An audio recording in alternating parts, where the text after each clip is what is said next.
యేసుక్రీస్తు నామంలో బెతస్తా విడుదల పరిచర్య తరపున మీకు ప్రేమపూర్వకమైన వందనాలు. ఇది నా వాక్య ధ్యానము. నీ విశ్వసనీయత తరతరములుండును. కీర్తనల గ్రంథం 119వ అధ్యాయం 90వ వచనం. దేవుడు ఈ భూమి పట్ల, ఈ లోకంలో తన స్థిరమైన ఉద్దేశాలకు అనుగుణంగా పనిచేస్తూ తన వాక్కును నెరవేర్చుకుంటాడు. కీర్తనల గ్రంథం 36వ అధ్యాయం 5వ వచనం ప్రకారము, యెహోవా నీ కృప ఆకాశమును అంటుచున్నది, నీ సత్య సందత్వము అంతరిక్షమును అంటుచున్నది. దుర్మార్గులు కీడి చేయాలని పన్నాగాలు పన్నుతారు. దేవుడు ఎల్లప్పుడూ మంచినే కోరుతూ ఉంటాడు. దుర్మార్గులు తలపెట్టే కీడి విషయంలో దేవునిలో తప్పులెనడం చెప్పరాని బుద్ధిహీనత, మూర్ఖత్వం. ఆయన కృప ఆకాశాలంతా అంతులేనిది.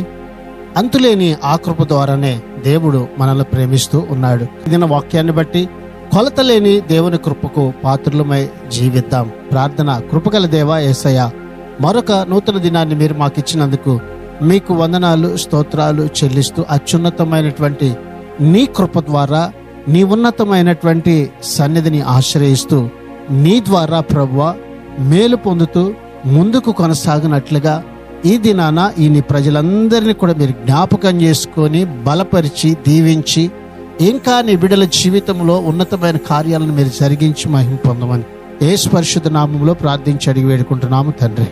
ఆమేన్.